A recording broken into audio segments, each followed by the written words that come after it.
നമസ്കാരം, ഞാൻ ഡോക്ടർ ഭാഗ്യ, നീം നാച്ചുറൽ ഡയറ്റിലെ ആയുർവേദ ഡോക്ടറാണ്.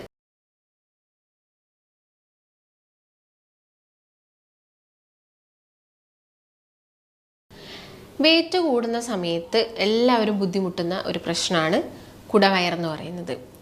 ചില ആളുകൾ മെലിഞ്ഞിട്ടായിരിക്കും ഉണ്ടാവുക, പക്ഷെ അവരുടെ വയറും ചാടിയതായിട്ട് നമ്മൾ കാണാറുണ്ട്. അപ്പം ഇങ്ങനെ വയറൊക്കെ ചാടുന്ന സമയത്ത് നമ്മൾ പറയുന്നൊരു കാര്യമാണ് ഇവർക്ക് ഫാറ്റി ലിവർ വരാനുള്ള ചാൻസസ് ഉണ്ട്, അല്ലെങ്കിൽ ഇവർക്ക് ഫാറ്റി ലിവർ ഉണ്ടാവും എന്നൊക്കെ നമ്മൾ ഉറപ്പിച്ച് പറയാറുണ്ട്. കാരണം അവരുടെ കൈകാലുകളൊക്കെ മെലിഞ്ഞിരിക്കും, പക്ഷെ വയറ് കുറച്ച് തള്ളിയിരിക്കാറുണ്ട്. അത് ചിലപ്പോൾ നിങ്ങൾ ഭക്ഷണം കഴിക്കുന്നതിൻ്റെ മിസ്റ്റേക്കിൻ്റെ ഭാഗമായിട്ടും ഇങ്ങനെ വരാം. അതായത് നിങ്ങളുടെ ഭക്ഷണത്തിൻ്റെ അകത്ത് പ്രോപ്പറായിട്ട് പ്രോട്ടീൻ്റെ അളവില്ലെങ്കിലും നിങ്ങളുടെ കൈയും കാലും ഒക്കെ ശോഷിച്ചിട്ട് നിങ്ങളുടെ വയറ് തള്ളി മുമ്പോട്ട് വരാനുള്ള ചാൻസസ് ഉണ്ട്. അത് മാത്രമല്ല, വെയിറ്റ് കൂടുന്ന സമയത്തും നമുക്ക് ഇങ്ങനെ കുടവയറ് വരാനുള്ള ചാൻസസ് കൂടുതലാണ്. അപ്പം വെയിറ്റ് ലോസ് ജേണിയൊക്കെ സ്റ്റാർട്ട് ചെയ്യുന്നതിന് മുൻപായിട്ട് അവർ പറയുന്ന ഒരു പ്രധാനപ്പെട്ട ബുദ്ധിമുട്ടെന്ന് വെച്ചാൽ വയറ് കാരണം ഭയങ്കര ശ്വാസം മുട്ടാണ്, നടക്കുന്ന സമയത്തേക്കും കിതപ്പ് അനുഭവപ്പെടുന്നു എന്നൊക്കെ അവർ പറയാറുണ്ട്. രാത്രി ഭയങ്കര കൂർക്കം വലിയാണ്, അങ്ങനെയൊക്കെയാണ് ഒട്ടുമിക്ക സമയങ്ങളിലും ഈ പേഷ്യൻസ് പറയുന്ന ബുദ്ധിമുട്ട്. അപ്പോൾ ഇങ്ങനെ കുടവയറ് മാത്രം നമുക്ക് കുറച്ചെടുക്കാൻ പറ്റുമോ എന്ന് ഒരുപാട് ആളുകൾ ചോദിക്കാറുണ്ട്. അപ്പോൾ നിങ്ങളെ വയറ് കുറയുന്നതിൻ്റെ കൂടെ തന്നെ നിങ്ങളുടെ ബോഡിയുടെ മറ്റു പാർട്സുകളും കുറയും. എന്നാൽ നിങ്ങൾക്ക് പ്രോട്ടീൻ ഡെഫിഷ്യൻസിൻ്റെ ഭാഗമായിട്ടാണ് ഇങ്ങനെ വയറ് തള്ളിയിരിക്കുന്നതെങ്കിൽ നമ്മൾ പ്രോപ്പറായിട്ടുള്ള അളവിൽ പ്രോട്ടീൻസും കാർബ്സും ഫാറ്റ്സും ഒക്കെ എടുക്കുന്നുണ്ടെങ്കിൽ ആ പ്രശ്നം നമുക്ക് സോൾവ് ചെയ്യാൻ പറ്റും. എന്നാൽ നിങ്ങൾ അമിതമായിട്ട് ഫുഡ് കഴിച്ചിട്ടാണ് നിങ്ങൾക്ക് ഈ ഒരു വയറ് ചാടിയിരിക്കുന്നതെങ്കിൽ നമ്മൾ ഫുഡെല്ലാം കൺട്രോൾ ചെയ്തിട്ട് പ്രോപ്പറായിട്ടുള്ള അളവിൽ വൈറ്റമിൻസും മിനറൽസും ഒക്കെ ഇൻക്ലൂഡ് ചെയ്ത് കഴിഞ്ഞാൽ മാത്രമേ നമുക്ക് ആ വയറും ശരീരമൊക്കെ കുറച്ചെടുക്കാൻ പറ്റുള്ളൂ. ഇങ്ങനെ വയറ് ചാടിയ ആളുകൾക്ക് ഫോളോ ചെയ്യേണ്ട കുറച്ച് ഡ്രിങ്കുകളാണ് ഇന്നത്തെ വീഡിയോയിലൂടെ ഞാൻ നിങ്ങളോട് മെയിനായിട്ട് ഡിസ്കസ് ചെയ്യാൻ ഉദ്ദേശിക്കുന്നത്. അപ്പം അതിൻ്റെ മുൻപായിട്ട് നമുക്കറിയാം, ഈ കുടവയറ് വരുന്നത് ശരിക്കും ഒരു അമിതവണ്ണത്തിൻ്റെ മുകളിലോട്ട് പോകുന്നൊരു സമയത്താണ്. നമ്മളിത് എങ്ങനെയാണ് നമ്മൾ മനസ്സിലാക്കുക? ഒരു BMIയുടെ അടിസ്ഥാനത്തിലാണ്, ബോഡി മാസ് ഇൻഡെക്സിൻ്റെ അടിസ്ഥാനത്തിലാണ് ഇത് മനസ്സിലാക്കുന്നത്. അപ്പോൾ നിങ്ങളുടെ ബോഡി മാസ് ഇൻഡെക്സ് ഒരു 25ൻ്റെ മേലെ കയറിപ്പോയി കഴിഞ്ഞാൽ നമ്മൾ അമിതവണ്ണം ഉണ്ടെന്ന് പറയും. ഒരു 30+ ഒക്കെ ആവുന്ന സമയത്ത് പൊണ്ണത്തടിയായി എന്ന് പറയും. അപ്പോൾ പൊണ്ണത്തടി ആയിരിക്കുന്ന സമയത്താണ് കുടവയർ അത്യാവശ്യം നല്ല രീതിയിൽ കാണുന്നത്. അമിതവണ്ണമുള്ള ആളുകൾക്കും ഉണ്ടായിരിക്കും, പക്ഷെ അവരുടെ എല്ലാ ഭാഗത്തും ഏകദേശം ഒരുപോലെ ഫാറ്റ് ഉണ്ടായിരിക്കും. പൊണ്ണത്തൊടിയൊക്കെ ആയി കഴിഞ്ഞാൽ അവർ വയർ ഉന്തി തന്നെ നടക്കുന്നത് നമുക്ക് മനസ്സിലാക്കാൻ സാധിക്കും. അപ്പം ഇങ്ങനെയുള്ള സ്റ്റേജിൽ നിങ്ങൾ ശ്രദ്ധിക്കേണ്ട കുറച്ച് കാര്യങ്ങളുണ്ട്. ഡയറ്റ് നിർബന്ധമാണ്. നിങ്ങൾ ഭക്ഷണം നല്ല രീതിയിൽ കൺട്രോൾ ചെയ്യണം. നിങ്ങൾ ആദ്യം എങ്ങനെയാണോ ഫുഡ് കഴിച്ചത് അതിൻ്റെ ഒരുപാട് മടങ്ങ് നമ്മൾ കുറച്ചിട്ടാണ് ഫുഡ് നിങ്ങൾക്ക് തരുന്നുണ്ടായിരിക്കുക. നിങ്ങൾ കൃത്യമായിട്ട് ആ ഒരു ഡയറ്റ് ഫോളോ ചെയ്തിരിക്കണം. അതിൻ്റെ കൂടെ കുറച്ച് ഡ്രിങ്കുകളും അതുപോലെ തന്നെ ടിപ്പുകളും കാര്യങ്ങളും എക്സസൈസും ഒക്കെ ഫോളോ ചെയ്താൽ മാത്രമേ നമുക്ക് വെയിറ്റ് കുറച്ചെടുക്കാൻ സാധിക്കുള്ളൂ.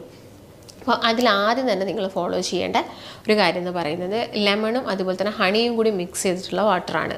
അപ്പം ഒട്ടുമിക്ക ആളുകളും ഇത് കുടിക്കുന്നുണ്ടായിരിക്കാം. ഇത് നമ്മുടെ വെയിറ്റ് കുറയ്ക്കാൻ മാത്രമല്ല, ഇത് നമ്മുടെ ലിവർ ഹെൽത്ത് പ്രോപ്പറാക്കാൻ വേണ്ടിയിട്ടും സ്കിൻ ഹെൽത്തിനാണെങ്കിലും ഹെയറിൻ്റെ ഹെൽത്തിനാണെങ്കിലും എല്ലാം തന്നെ ഹെൽപ്പ് ചെയ്യുന്നതാണ് ലെമണും അതുപോലെ തന്നെ ഹണിയും എന്ന് പറയുന്നത്. അപ്പോൾ ലെമൺ എന്ന് പറയുമ്പോൾ നമുക്കറിയാം നല്ലൊരു ആൻറ്റി ഓക്സിഡൻ്റ് ആണ്. അതുപോലെ തന്നെ ആൻറ്റി ഇൻഫ്ലമേറ്ററി ഫങ്ഷൻസ് ചെയ്യുന്നുണ്ട്, ഫാറ്റ് റിഡക്ഷന് ഹെൽപ്പ് ചെയ്യുന്നുണ്ട്, അതുപോലെ തന്നെ ന്യൂ സെൽസിൻ്റെ റീജനറേഷൻ ഫോർമേഷനൊക്കെ ഹെൽപ്പ് ചെയ്യുന്നുണ്ട്. അപ്പം ഇതിന് വേണ്ടിയിട്ട് നിങ്ങൾ എന്ത് ചെയ്യണം, ഒരു ഹാഫ് ലെമൺ മാത്രം എടുത്താൽ മതി. നമ്മൾ അമിതമായിട്ടും ലെമൺ യൂസ് ചെയ്യാൻ പാടില്ല. പിന്നെ ഇത് വെറും വയറ്റിൽ കുടിക്കുന്നത് എല്ലാവർക്കും പോസിബിൾ ആവുന്ന കാര്യമല്ല. കാരണം അസിഡിക് പ്രോബ്ലം ഉള്ള വ്യക്തികളൊക്കെ ആണെങ്കിൽ ചിലപ്പോൾ അവർ രാവിലെ തന്നെ ഇത് വെറും വയറ്റ് കുടിക്കുന്ന സമയത്ത് അവർക്ക് ഒക്കാനം, ഛർദി, നെഞ്ചരിച്ചിൽ അങ്ങനെയുള്ള പ്രശ്നങ്ങളൊക്കെ ഉണ്ടാവാറുണ്ട്. അപ്പോൾ നിങ്ങൾ ബ്രേക്ക്ഫാസ്റ്റ് ഒക്കെ കഴിച്ച് ഒരു 15 മിനിറ്റ്സ് ഗ്യാപ്പ് എടുത്തതിന് ശേഷം മാത്രം ഈ ഒരു ഡ്രിങ്ക് ട്രൈ ചെയ്ത് നോക്കുക. അപ്പം ലെമണൊക്കെ ആണെങ്കിൽ ഒരു ഹാഫ് മതി. അതുപോലെ തന്നെ ഹണി ആണെങ്കിലും ഒരു ടീസ്പൂൺ മാത്രം ഹണി യൂസ് ചെയ്താൽ മതി. അതൊരു ഗ്ലാസ് വെള്ളത്തിൽ മിക്സ് ചെയ്തിട്ട് നിങ്ങൾക്ക് കുടിക്കാവുന്നതാണ്. അപ്പം നിങ്ങളിപ്പം ടാബ്ലറ്റ്സ് എടുക്കുന്നവരാണ്, മറ്റുള്ള എന്തെങ്കിലും ആരോഗ്യ പ്രശ്നങ്ങളുണ്ടെങ്കിൽ ഒരു ഡോക്ടറിൻ്റെ നിർദ്ദേശമില്ലാതെ ഒരിക്കലും ഇത് ഫോളോ ചെയ്യരുത്. രണ്ടാമതായിട്ട് പറയുന്നത് ജീരകജലമാണ്. അപ്പോൾ ജീരകജലം ഒട്ടുമിക്ക വീടുകളിലും നമ്മൾ നോർമലി കുടിവെള്ളത്തിൽ ജീരകം ഇട്ടിട്ട് കുടിക്കാറുണ്ട്. അപ്പം അത് അത്ര വലിയ പ്രശ്നങ്ങളൊന്നും ആരും ഉണ്ടാക്കാറില്ല. ഗ്യാസിൻ്റെ പ്രശ്നമുള്ള ആളുകൾക്കാണെങ്കിലും ഇത് കുറച്ച് അത്യാവശ്യം നല്ലതാണ്. അപ്പം ജസ്റ്റ് നിങ്ങൾ ജീരകം എടുത്തിട്ടൊന്ന് വറക്കുന്നത് എപ്പോഴും നല്ലതാണ്. ജീരകം ജസ്റ്റ് ഒന്ന് വറുത്തിട്ട് വെള്ളം ഒഴിച്ചിട്ട് തിളപ്പിച്ച് കുടിക്കുന്നതാണ് ഏറ്റവും നല്ലത് പറഞ്ഞാൽ. ഇല്ലെങ്കിൽ വെറുതെ ജീരകം കടിച്ച് തിന്നുന്ന ആളുകളുണ്ട്. അപ്പോൾ വെള്ളം കുടിക്കുന്ന സമയത്ത് നമുക്ക് ഈ ഒരു രീതി ഫോളോ ചെയ്യുന്നതാണ് നല്ലത്. ഇത് വെള്ളത്തിൽ സോക്ക് ചെയ്ത് വെച്ചാൽ വലിയൊരു ഗുണങ്ങളും കാര്യങ്ങളും ഒന്നും കിട്ടില്ല. അതുകൊണ്ടാണ് വറുത്തിട്ട് അല്ലെങ്കിൽ പൊടിച്ചിട്ട് അല്ലെങ്കിൽ തിളപ്പിക്കുക, വെള്ളത്തിലിട്ട് നന്നായിട്ട് തിളപ്പിച്ചതിന് ശേഷം മാത്രം എടുക്കാൻ വേണ്ടിയിട്ട് നോക്കുക. പിന്നെ ഒരുപാട് അളവ് ജീരകമൊന്നും നിങ്ങൾ യൂസ് ചെയ്യാൻ പാടില്ല. നിങ്ങൾ ഒരു ദിവസം ഉണ്ടാക്കുന്ന കുടിവെള്ളത്തിലൊക്കെ ആണെങ്കിൽ അതിൽ ഓവർ ടേസ്റ്റോ അല്ലെങ്കിൽ ഓവർ ആ ഒരു കുത്തുന്ന ടേസ്റ്റോ ഒന്നും വരാൻ പാടില്ല. ചെറിയൊരു ലൈറ്റായിട്ടുള്ള സ്മെല്ലും ടേസ്റ്റും മാത്രം വന്നാൽ മതി. കാരണം നമ്മളിത് എല്ലാ ദിവസവും എടുക്കുന്നുണ്ട്. ഒരു ദിവസം മാത്രമാണെങ്കിൽ കുഴപ്പമില്ല. നമ്മളിത് എല്ലാ ദിവസവും എടുക്കുന്നുണ്ടെങ്കിൽ നിങ്ങൾ ആ ഒരു അളവിൽ മാത്രം എടുക്കുക. പിന്നെ നിങ്ങൾ മന്ത്ലി ഇപ്പം എല്ലാ ദിവസവും എടുക്കുമ്പോൾ ഒരു ഗ്യാപ്പ് എപ്പോഴും കൊടുത്തിരിക്കണം. ഒരു 15 days നിങ്ങൾ എന്തെങ്കിലും ഡ്രിങ്കോ കാര്യങ്ങളോ ഒക്കെ ഫോളോ ചെയ്യുന്നുണ്ടെങ്കിൽ പിന്നെ ഒരു 7 days നിങ്ങൾ ഗ്യാപ്പ് കൊടുത്തിരിക്കണം. എന്നതിന് ശേഷം മാത്രമേ നെക്സ്റ്റ് 15 days നിങ്ങളത് ഫോളോ ചെയ്യാൻ പാടുള്ളൂ. അതിനുശേഷം നിങ്ങൾ വലിയൊരു ലോങ് ഗ്യാപ്പ് കൊടുത്തതിന് ശേഷം മാത്രമാണ് വേറെ ഏതെങ്കിലും ഡ്രിങ്കുകളും കാര്യങ്ങളൊക്കെ ഫോളോ ചെയ്യേണ്ടത്. കാരണം ഏതൊരു ഒരു എക്സ്ട്രാ ഒരു ബോഡി നമ്മുടെ ശരീരത്തിലോട്ട് വരുന്ന സമയത്താണെങ്കിലും അതിൻ്റെ ഡെപ്പോസിറ്റ് കൂടുന്ന സമയത്താണെങ്കിലും അതിൻ്റെ ഒരു റിയാക്ഷൻ ബോഡി കാണിക്കും. അപ്പം അത് വളരെ ശ്രദ്ധയോട് കൂടിയിട്ട് മാത്രം നിങ്ങൾ ഫോളോ ചെയ്യാൻ വേണ്ടിയിട്ട് ശ്രദ്ധിക്കണം. പിന്നെ നിങ്ങൾക്ക് കുടിക്കാൻ പറ്റുമെന്ന് പറയുന്നത് ആപ്പിൾ സിഡർ വിനെഗറാണ്. ആപ്പിൾ സിഡർ വിനെഗർ ആണെങ്കിലും എല്ലാവർക്കും കഴിക്കാൻ പറ്റുന്നതല്ല. അതും ഈ ആസിഡിക് പ്രോബ്ലംസ് ഒക്കെ ഒട്ടുമിക്ക ആളുകളിലും വരുന്ന പ്രശ്നം ഉണ്ടെങ്കിൽ അവരിലും ഈ ആപ്പിൾ സിഡർ വിനെഗർ വെറും വയറ്റിൽ ഒരിക്കലും കുടിക്കാൻ പാടില്ല. അത് ഒരു ഡോക്ടറുടെ നിർദ്ദേശം എടുക്കുന്നത് എപ്പോഴും നല്ലതാണ്. അപ്പം ഇതാണ് പ്രധാനപ്പെട്ടത്. പിന്നെ നമുക്ക് കറുവപ്പട്ട ആഡ് ചെയ്തിട്ട് വെള്ളം കുടിക്കാവുന്നതാണ്. ഷുഗർ പേഷ്യൻസിലൊക്കെ അവർ ഒട്ടുമിക്ക സമയങ്ങളിലും കുടിക്കുന്ന ഒന്നാണ് കറുവപ്പട്ട ആഡ് ചെയ്തിട്ട് കുടിക്കുന്നത്. അപ്പോൾ കറുവപ്പട്ട സെലക്ട് ചെയ്യുന്ന സമയത്താണെങ്കിലും വളരെ തിന്നായിട്ട് മെഡിക്കേറ്റഡ് പർപ്പസിന് യൂസ് ചെയ്യുന്ന കറുവപ്പട്ട നമുക്ക് അവൈലബിൾ ആയിരിക്കും. അത് മാത്രം നിങ്ങൾ യൂസ് ചെയ്യുക. കട്ടി കൂടിയത് നമ്മൾ ഈ ബിരിയാണി സ്പൈസസിലിടുന്ന കറുവപ്പട്ടയല്ല, വളരെ തിന്നായിട്ടുള്ളൊരു കറുവപ്പട്ട നമുക്ക് കിട്ടുന്നതാണ്. അതാണ് നിങ്ങൾ ഈ വെയിറ്റ് കുറയ്ക്കാനും അതുപോലെ തന്നെ ഷുഗർ കൺട്രോൾ ചെയ്യാൻ വേണ്ടിയിട്ടൊക്കെ യൂസ് ചെയ്യേണ്ടത്. അപ്പോൾ മെയിനായിട്ടും നിങ്ങൾക്ക് ഫോളോ ചെയ്യാൻ പറ്റുന്ന ഡ്രിങ്കുകൾ ഇതൊക്കെ തന്നെയാണ്. ഇതിൻ്റെ കൂടെ നിങ്ങൾ ഫോളോ ചെയ്യേണ്ടത് ഡയറ്റ് തന്നെയാണ്. നിങ്ങളെ ഭക്ഷണ ക്രമീകരണം. ഇപ്പം ഭക്ഷണ ക്രമീകരണം എന്ന് പറയുന്ന സമയത്ത് ചില ആളുകൾ ഡയറ്റ് എടുക്കുമ്പോൾ കൂടുതൽ പ്രോട്ടീൻസും ഫാറ്റും ഒക്കെ ഇൻക്ലൂഡ് ചെയ്യാറുണ്ട്. അപ്പം അങ്ങനെ തന്നെ ഡയറ്റ് എടുക്കണമെന്നൊന്നും യാതൊരു നിർബന്ധവുമില്ല. നിങ്ങളുടെ നോർമൽ ഫുഡ് റൂട്ടീൻസ് എന്തൊക്കെയാണോ അതിനെ നമുക്കൊരു ഡയറ്റ് രൂപത്തിലോട്ടാക്കുന്നതാണ് ഏറ്റവും നല്ലത്. അതാകുമ്പോൾ നമ്മുടെ ബോഡിക്ക് അഡ്ജസ്റ്റ് ചെയ്യാനും വലിയ പ്രശ്നങ്ങൾ വരില്ല. നിങ്ങളുടെ ബോഡി കറക്റ്റായിട്ട് അത് അഡ്ജസ്റ്റ് ചെയ്ത് പോയിക്കോളും. ഇപ്പോൾ നോർമലി നിങ്ങൾ രാവിലെ ഇഡ്ഡലിയൊക്കെ ഒരു 3-4 ഒക്കെ കഴിക്കുന്ന വ്യക്തികളാണെങ്കിൽ അതിൻ്റെ അളവ് കുറയ്ക്കുക. ഒരു 2 ഇഡ്ഡലിയിലോട്ട് വരിക. അതിൻ്റെ കൂടെ മറ്റെന്തെങ്കിലും ഒരു പ്രോട്ടീനും കൂടി ആഡ് ചെയ്താൽ മതി. അപ്പോൾ നിങ്ങൾക്ക് വലിയ പ്രശ്നം വരില്ല, ബോഡിക്കാണെങ്കിലും പ്രശ്നം വരില്ല.